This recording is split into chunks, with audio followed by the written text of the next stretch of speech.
When the judge read his name, he froze. He didn't speak. He didn't blink.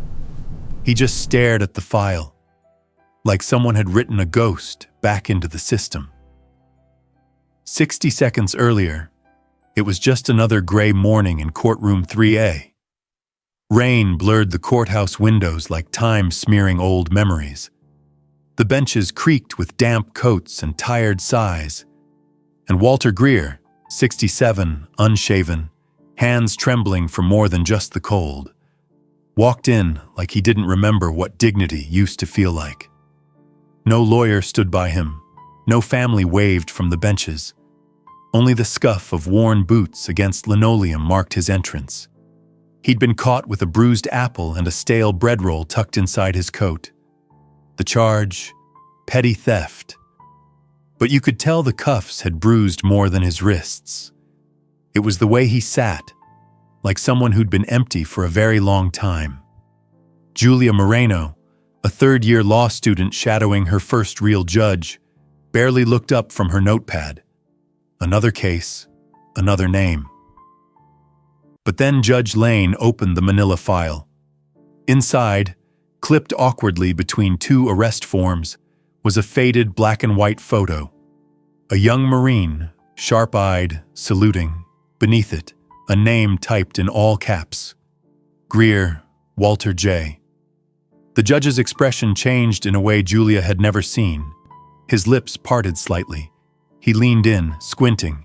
His hand trembled, just once, before lowering the page. Then silence. Heavy and complete. "We'll need a recess," he said. Just like that. No further explanation, no glance at the defendant, no motion from the prosecution. Julia looked at Walter, but he wasn't surprised. He just stared down at his lap, like he knew the past had finally found a way back. Sometimes, all it takes is one name to stop an entire room. Before we go further, let us know in the comments. Where are you watching from? We'd love to hear your voice. And if this story already has you hooked, subscribe now. You won't want to miss how this ends. Walter Greer hadn't always been invisible. There was a time when his name meant something, even if only in the tight-knit brotherhood of uniform and combat. He'd once been the man who stood at the front of the formation, spine straight, voice steady, the kind of soldier others followed without needing to ask why. That was a long time ago, before the noise in his head wouldn't stop, before the red tape, before Margaret. They'd met after his second tour. He, a quiet man with too many ghosts, and she, the only nurse at the VA hospital who didn't flinch when someone dropped a tray in the cafeteria. She had eyes that smiled even when her mouth didn't, and a way of folding silence into something gentle instead of awkward. Margaret Greer never asked Walter to talk about the war. She just gave him small things: warm dinners, nights with jazz on the radio, books with dog-eared pages and notes in the margins. Eventually, a ring, then a house, then a life. But the life unraveled faster than either of them expected. When the headaches started, Margaret shrugged them off. Probably nothing. Stress, fatigue. She still volunteered at the local shelter every weekend, brushing dogs no one wanted and whispering names into their ears like promises. But the diagnosis didn't come until it was too late.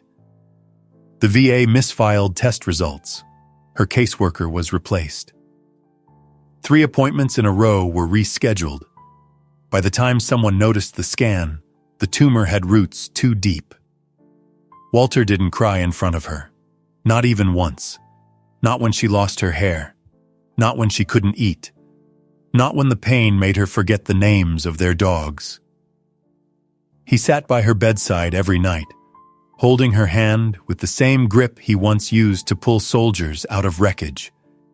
And when she finally slipped away, quietly, with one final breath that almost sounded like relief, he folded her note into his wallet and never read it again. He sold the house. donated every cent to the shelter where she used to smile, left no forwarding address, stopped answering letters from the few who still remembered. That was the beginning of the quiet.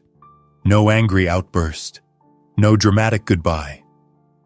Just Walter, a duffel bag, and the slow vanishing of a man who had once led men through fire. There were nights after that when he'd sleep on benches in Lincoln Park, the same place where Margaret had first agreed to marry him.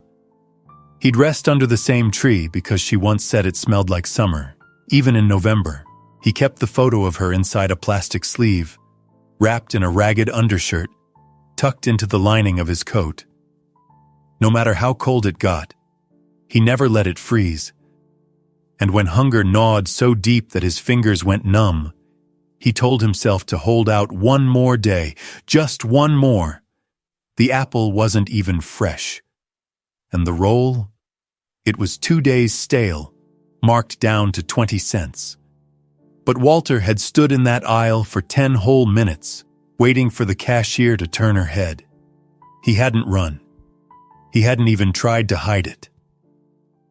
"I'm sorry," he had said, when the store owner caught him at the door. The man didn't shout. He didn't curse.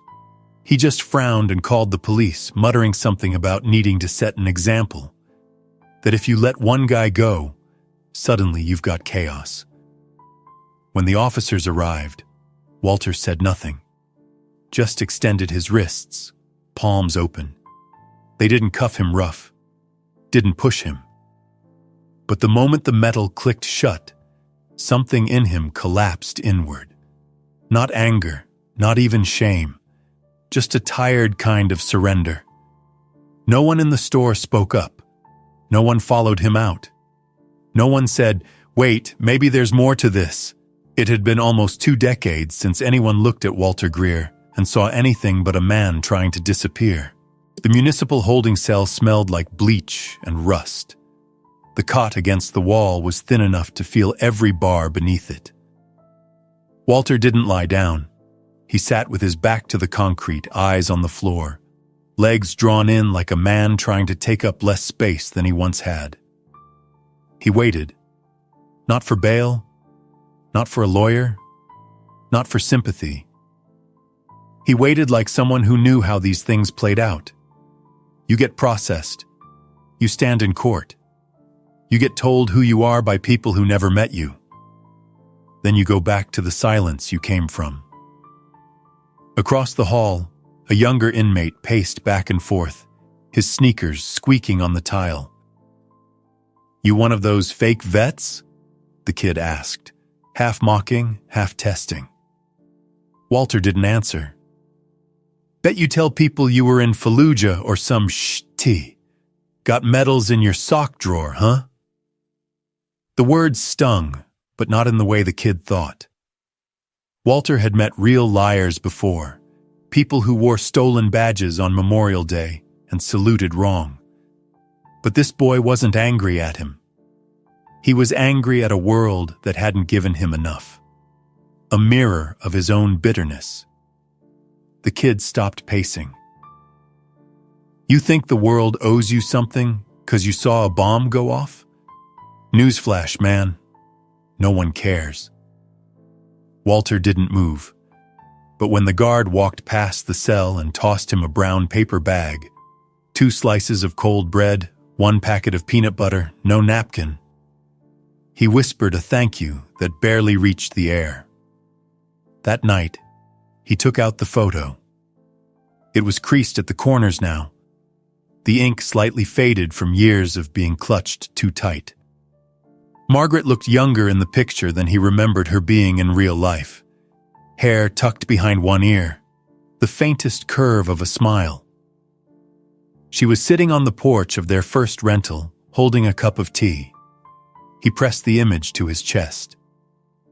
"I tried, Mags," he murmured into the stillness. "God knows I tried." On the far side of the wall, the young inmate had finally stopped pacing. The cell was silent, just the hum of electricity in the bulbs overhead and the distant thump of doors being closed somewhere deeper in the system. Morning in courtroom 3A came fast, like the world hadn't paused at all. Walter shuffled back in, same coat, same boots, same duffel bag held close like a shield. The bailiff called his name, and he rose with effort, joints creaking as if in protest. Julia sat straighter this time. She'd done some digging the night before. Nothing deep, just Google and a couple of legal databases. No priors, just citations for loitering. A brief mention in a decades-old military newsletter about a Staff Sergeant Walter Greer receiving a commendation in 04, but no photo, no elaboration. She wasn't even sure it was the same guy. But when Judge Lane entered and looked not at the courtroom, but directly at Walter, the air changed. "Before we begin," he said slowly, "this court requests a temporary recess to verify a new document included in the defendant's file." Julia leaned forward. She could see a tremor in the judge's left hand, just barely. He motioned to the clerk. A sealed envelope was passed across the bench, not an official summons, a photograph. The judge opened it, stared, his jaw locked, his shoulders straightened. It was a military photo, a grainy one. 5 soldiers in dust-caked gear standing in front of a blown-out vehicle in what looked like desert terrain. One soldier in the center had his arm slung around another, both smiling like they hadn't just cheated death. Julia didn't recognize any of the faces, but Judge Lane did. Because one of them, the man with blood down one sleeve and a grin that didn't quite reach his eyes, had once pulled him out of a burning Humvee 15 years ago. He had never known the man's name. The evacuation was chaotic. Names were lost. Debriefs were rushed. Medals handed out in bunches like aspirin. But now he had a name. Greer. Walter J. Greer. Judge Lane looked up.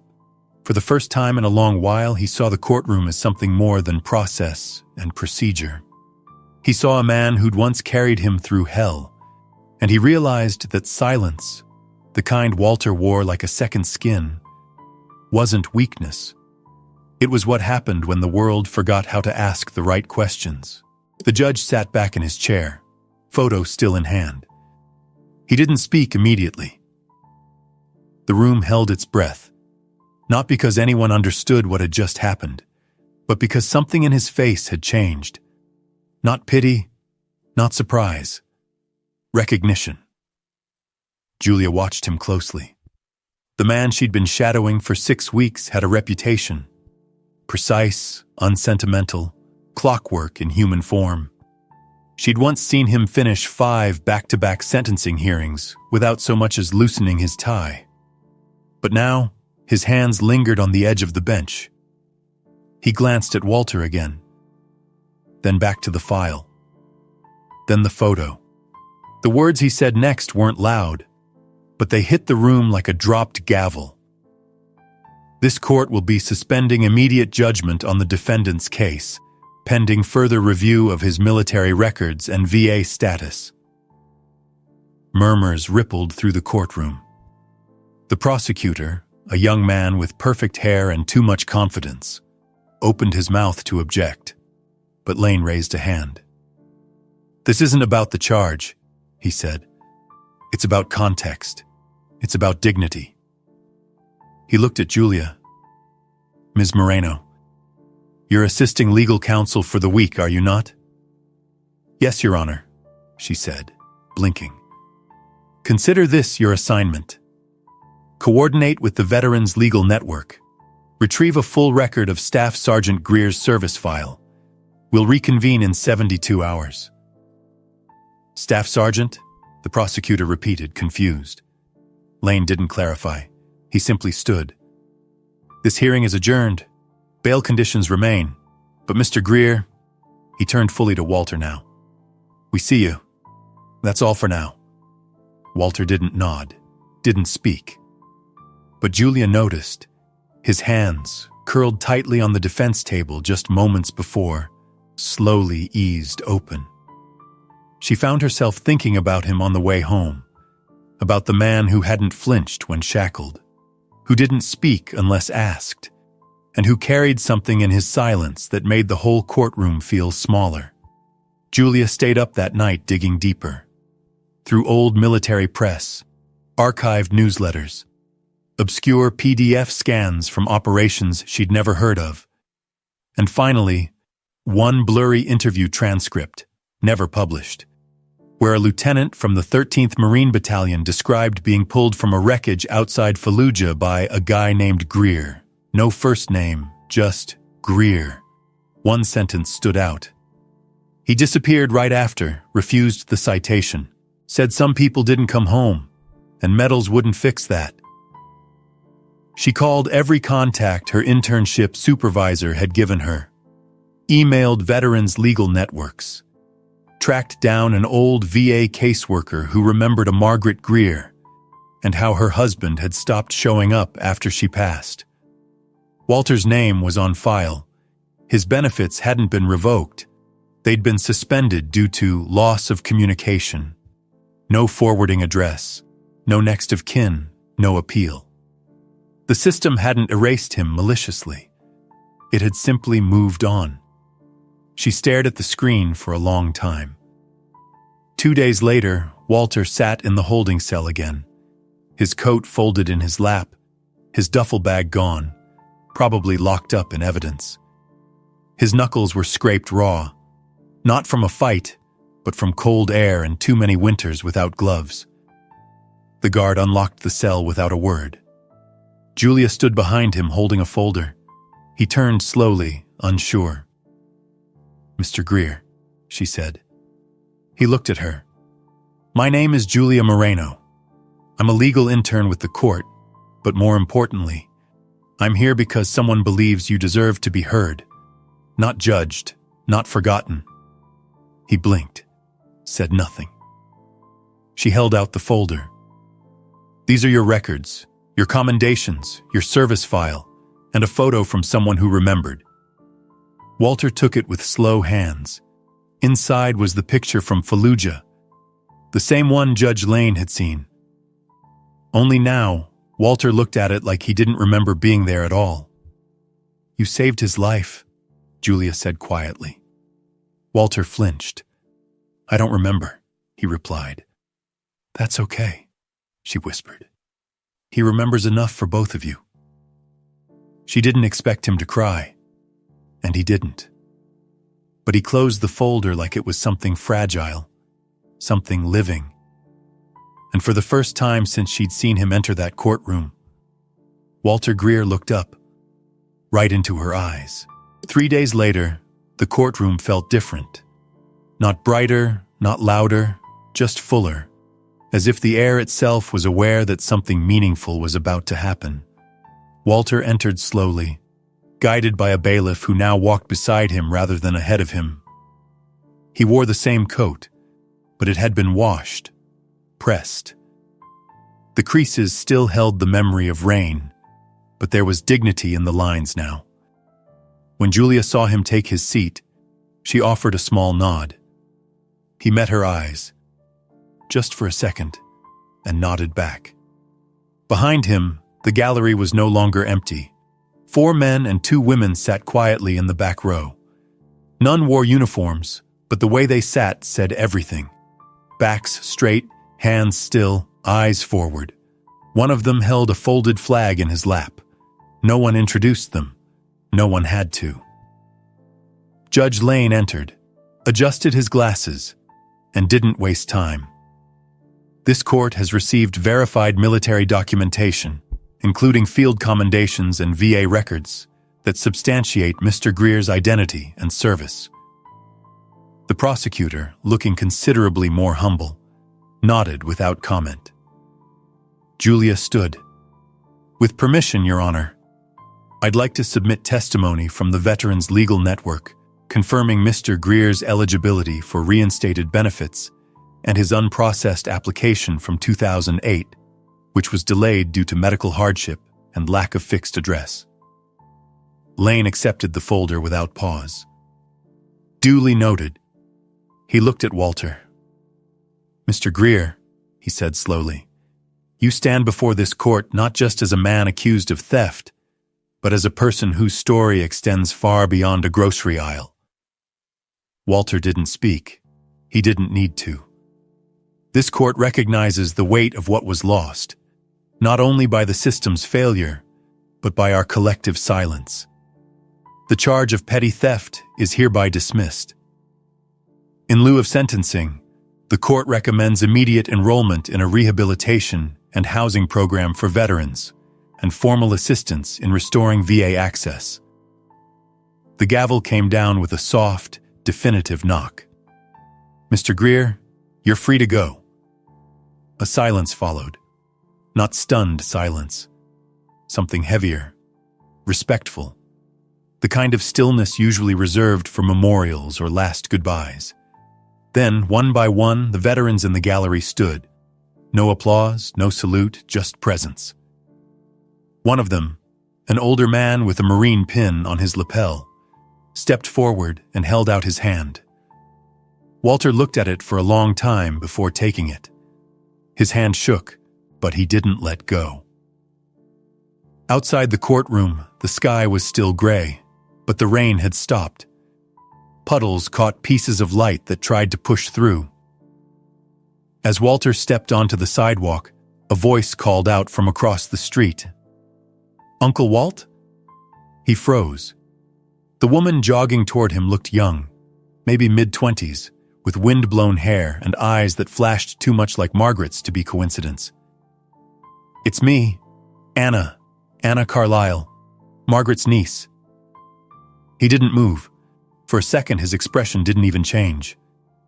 Then she reached him, put her hands on his shoulders. "I've been looking for you, for years. After Aunt Margaret passed, you just disappeared." Walter blinked hard. "I didn't know where to go," he said, voice thick. Anna smiled through tears. "You didn't have to go anywhere. We would have come." And then she hugged him. It was awkward at first. His arms hung useless for a moment, like he'd forgotten how this worked. Then, slowly, one hand came up, then the other. He held her, tightly. Julia watched from the courthouse steps. She didn't need to get involved. This wasn't her moment. But as Anna stepped back and wiped her cheeks, she looked over and mouthed a thank you. Julia smiled and nodded once, then turned to go. 3 weeks later, a quiet ceremony was held at the Veterans Housing Facility on the east side of Bridgeport. No banners, no press. Just a pot of coffee, some folding chairs, and a few people who understood what it meant to be forgotten and what it meant to be remembered again. Walter Greer sat near the window. Rocky, a Labrador mix trained for PTSD support, lay curled at his feet, his head resting gently on Walter's boot. The dog had taken to him immediately, as if recognizing the kind of silence that needed company. Anna visited every few days. She brought photos of Margaret, old letters, recipes written in fading ink, and a scarf that still smelled faintly of lavender. Each time, Walter held the items like relics. Each time, he said very little. And each time, he stayed just a little longer in the conversation. Julia visited once. Only once. They sat outside on a bench as the wind tugged at the corners of Walter's coat. She handed him a small envelope with no return address. Inside was a letter. A short one. "Staff Sergeant Greer, I've thought about that day in Fallujah 1,000 times. I never got your name, never saw your face again, until now. I don't know if I deserved to be pulled out of that vehicle, but you did it anyway. And I've tried to live my life as if it meant something. I hope now yours can too. With gratitude, Robert Lane." Walter folded the letter, pressed it to his chest. He didn't speak for a long while. Then quietly, he remembered. Julia nodded. Some stories don't go away. They just wait for someone to listen. Later that evening, Walter walked to the park on his own. Just a short walk. No cane. Rocky trotted beside him, alert but relaxed. He sat on a bench beneath the same tree where he'd spent more than one winter night pretending the cold didn't matter, where he'd held his coat shut with both hands so the wind wouldn't find Margaret's photo tucked against his heart. Now he pulled the photo out again. The edges were softer now. The image faded, but her smile, God, her smile still cut through. He didn't talk much, but tonight, he did. Found my way back, Mags, he said, just like you told me I would. He paused, then added, not as a question, but as something deeper. You waited, didn't you? The sky over Bridgeport softened into shades of indigo and gold. Street lamps flickered on. Children's voices echoed from somewhere nearby, and the faint bark of a dog rang out over the hill. Walter closed his eyes. For a moment, he wasn't holding a photograph. He was holding her hand again, in the kitchen, a record player humming in the background, her voice humming along to Ella Fitzgerald as if nothing bad had ever happened in the world. He opened his eyes. Rocky nudged his knee. Walter smiled, then stood, not quickly, not easily, but upright, on his own. Some people get monuments, others get ceremonies. Most just get forgotten, but some, just a few, get remembered in the smallest ways.